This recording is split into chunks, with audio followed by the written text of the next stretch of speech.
नमस्कार दोस्तों, सुप्रभात।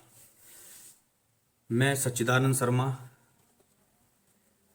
आज आप लोगों के बीच में आपको ज्ञाति है कि आज 7 अक्टूबर से शारदीय नवरात्रा आरंभ हो चुकी हैं और माता शक्ति का आज प्रथम दिवस है। आज से मैं अपने ब्लॉग में अपने हिंदू धर्म के प्रति जो हमारे बच्चों को अपने विद्यालय में जो पढ़ाई पढ़ाई जा रही है उसके साथ साथ आध्यात्मिक ज्ञान भी होना आवश्यक है। तो मेरी पुरजोर कोशिश यही है कि आप लोग इस वीडियो को या मैं जो आगे की कथाएं आपको बताता रहूँगा, सुनाता रहूँगा, अपने बच्चों को अवश्य सुनाएं, बच्चों को बताएं कि ये चीज़ कैसे है, कहाँ से है। तो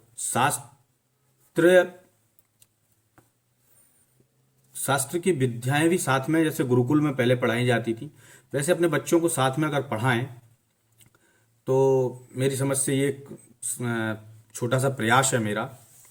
यूं तो भगवान की लीला संसार में हम और आप पल पल देखते हैं। प्रभु की लीला अपरंपार है, परंतु अपने देश के ग्रामीण अथवा शहरी अंचल में इसी माह में, यानी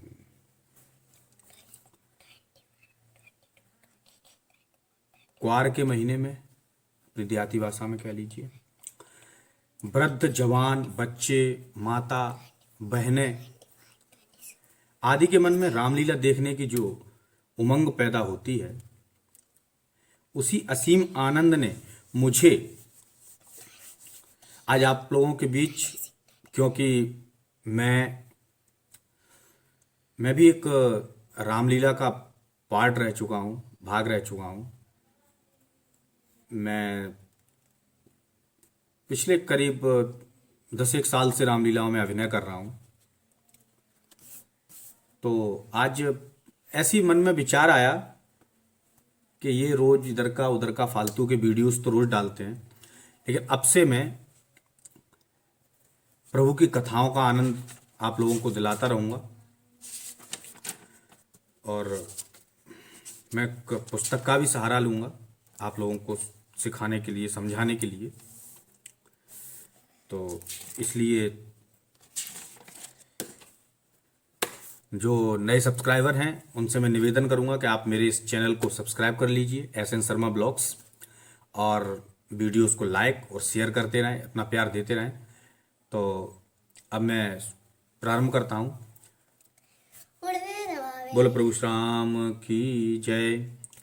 रामचंद्र की जय के साथ में भगवान भोलेनाथ को भी पहले स्मरण करेंगे कि वंदे महेशम सुरसिद्धि सेवितम भक्ते सदा पूजित पाद पद्मम ब्रह्मेन्द्र विष्णु प्रमुखश्चैव वदन्ति ध्यायेत् सदा काम धुतम प्रसन्नम। ओम ध्यायन्त्यम महेशम रजतगिरिनिभं चारुचंद्रावस्तम रत्नाकल्पोज्ज्वलांगम परशुम रघुवीस्तं समन्तास्तु तिम्मृगव्याघ्रकृत्यावसानं विश्ववंधनम पंचवक्रम त्रिनेत्रम नमामि नमामि नमामि। तो एक बात अर्ज करना चाहूँगा कि भूल जाना गलतियों को जो हृदय में धरते हैं, रखना भावना निज मन में, हम प्रभु प्रचार करते हैं। क्योंकि जैसी जिसकी भावना, जैसे रूप विचार, वैसे ही देखें उन्हें दशरथ अवध कुमार। इसलिए मेरी इस भावना को जिस रूप में आप समझना चाहें, प्रभु प्रचार के रूप में समझें। और लगे आपको कि ये बकवास कर रहा है फालतू की, तो कोई दिक्कत नहीं, किसी पर दबाव नहीं है। आप अच्छा लगे तो लाइक करें, डिसलाइक करें, लेकिन चैनल को सब्सक्राइब अवश्य करें। प्रभु की प्रेम दृष्टि से बदल जाती हैं तकदीरें, अगर विश्वास सच्चा हो तो कट जाती हैं जंजीरें। आज मैं आपको सबसे पहले महर्षि वाल्मीकि जी की कथा सुनाने जा रहा हूं। वाल्मीकि जी कौन थे, पिछले जन्म में क्या करते थे, माफ कीजिएगा, पिछले जन्म में नहीं, इनको ब्रह्म ज्ञान होने से पहले ये क्या थे, साधारण मनुष्य थे, क्या करते थे, क्या नाम था, क्या कार्य था इनका, वो आपको रत्नाकर और नारद चरित्र आपके सामने पेश करने जा रहा हूं। तो वाल्मीकि जी का पहले नाम रत्नाकर हुआ करता था। तो जब तक वो उन्हें ब्रह्म ज्ञान नहीं होता तब तक उन्हें हम वाल्मीकि नाम से ही, रत्नाकर नाम से ही संबोधित करेंगे। रत्नाकर का जन्म ब्राह्मण वंश में हुआ था, किंतु उसके आचरण शूद्रों के समान थे। वह हमेशा लुटेरों के साथ रहता, बेचारे निर्दोष यात्रियों की हत्या करके उनका सारा माल छीन लेता था। यही उसकी आजीविका थी। एक दिन देव योग से देवर्षि नारद उसी जंगल की ओर निकल पड़े जहां पर वो यात्रियों को परेशान करता था, लूट मार करता था। तो जैसे ही नारद जी आगे जा रहे हैं तो एक सामने से व्यक्ति आता है और आवाज देता है, ठहरो, आगे मत बढ़ना। तुम जानते नहीं मैं डाकुओं का सरदार रत्नाकर हूं। तुम्हारे पास जो कुछ भी है यहां सीधे से रख दो, नहीं तो तुम्हारी खैर नहीं। नारद जी कहते हैं, भाई हमारे पास तो केवल वह बीड़ा और हरिनाम है, तुम खुशी से जब चाहे तब ले सकते हो। रत्नाकर ने कहा, अच्छा तुम जरा गाकर सुनाओ, तुम्हारी बीड़ा का स्वर तो बड़ा अच्छा लग रहा है। तब नारद जी ने अत्यंत सुमधुर स्वर में भगवान का कीर्तन करना प्रारंभ कर दिया। उसके प्रभाव से रत्नाकर का कठोर हृदय कुछ पसीजा, उसमें कुछ दया का संचार हुआ।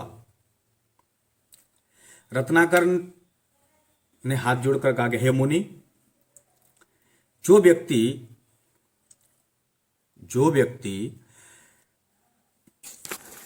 एक मिनट, हाँ, जो व्यक्ति हमेशा काट मार की बातें किया करता था, लूट मार करता था, वो भगवान के भजन से इतना प्रभावित हुआ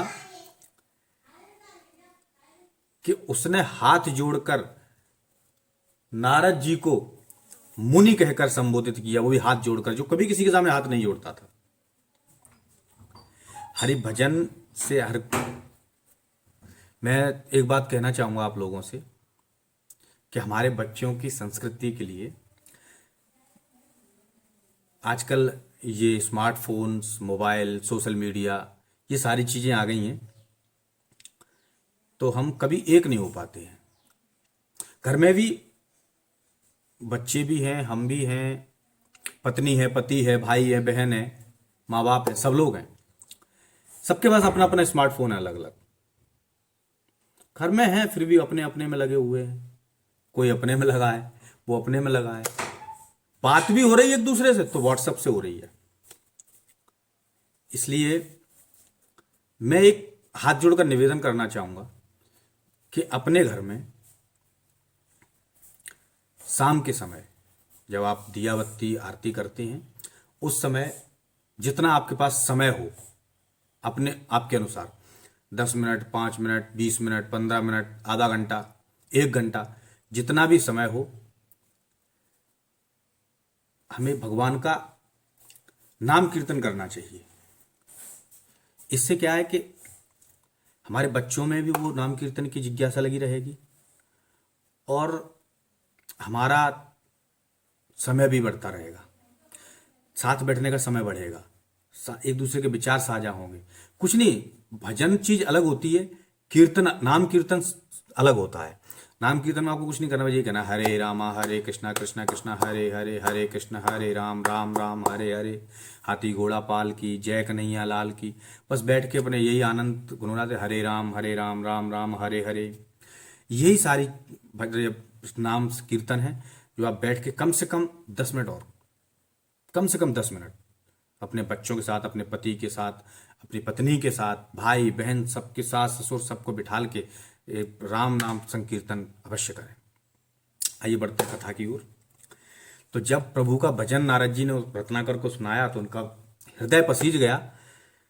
तो उन्होंने कहा रत्नाकर ने कि मुने, मेरे हृदय में सदा आग सी जलती है। आज तुम्हारी कीर्तन सुन करके मुझे कुछ शांति सी जान पड़ती है। क्या इसमें कोई जादू है? नारद जी ने कहा, भाई राम नाम में एक अजीब जादू है। यह तो शांति का भंडार है। तुम लूटमार करते हो, निरपराध यात्रियों को प्राण हर लेते हो। सोचो तो यही संसार में जीव हिंसा से बढ़कर कोई पाप है? जीव हिंसा से बढ़कर कोई पाप नहीं है। ऐसा नहीं है कि मनुष्य हो, जान हमारे कुछ विधर्मी लोग हैं, कुछ विधर्मी भी हैं जो एक ऐसे नाम दे दिया है कि आज हमारा ये त्योहार है, वो कितने लोगों को काटते हैं, कितने जीवों की हत्या करते हैं, उनके जीवों की हत्या की जाती है। तो इसलिए वो नारद जी कह रहे हैं कि संसार में जीव हिंसा से बढ़कर कोई पाप नहीं है। सच मानो तुम्हारे हृदय में यह पापाग्नि ही सुलगती है। भाई रत्नाकर से कह रहे हैं, तुम यह क्रूर कर्म छोड़ दो। रत्नाकर कहा, महाराज लूट मार छोड़ दूं तो अपने माता पिता और परिवार का पालन पोषण किस प्रकार करूंगा? हमारा तो इसी से पेट भरता है, दूसरा कार्य हमें आता नहीं, हम क्या कर सकते हैं? नारद जी ने कहा, भाई अच्छा ठीक है, जिनका तुम पालन पोषण करते हो उनसे एक बार यह तो पूछ लो कि ये तो जो तुम पाप कर रहे हो, ये तुम जो लूटमार कर रहे हो, इसके भागीदार हैं क्या वो लोग? इसमें जो मुझे कष्ट मिलेगा, तुम्हें जो कष्ट मिलेगा, उसमें वो भाग लेंगे या केवल धन जो आ रहा है उसी उसी के भागीदार हैं?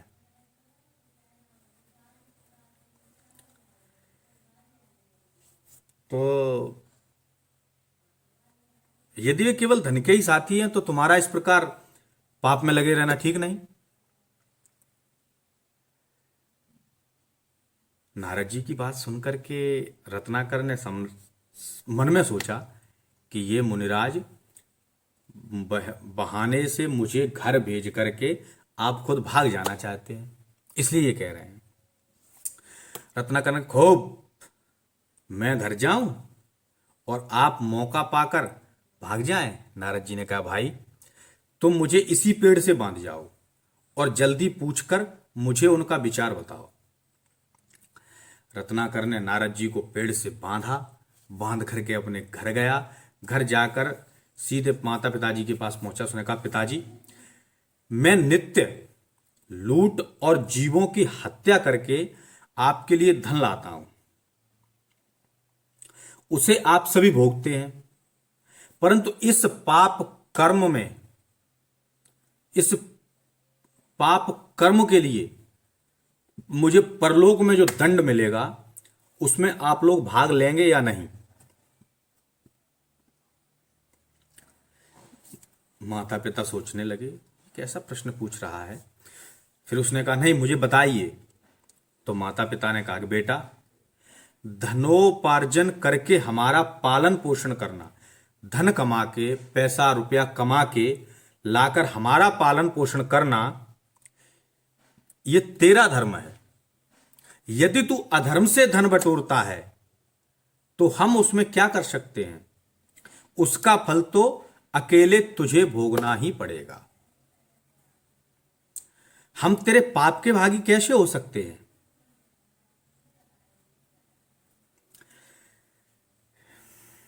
ठीक है, रत्नाकर ने जवाब सुनकर चल गई आगे।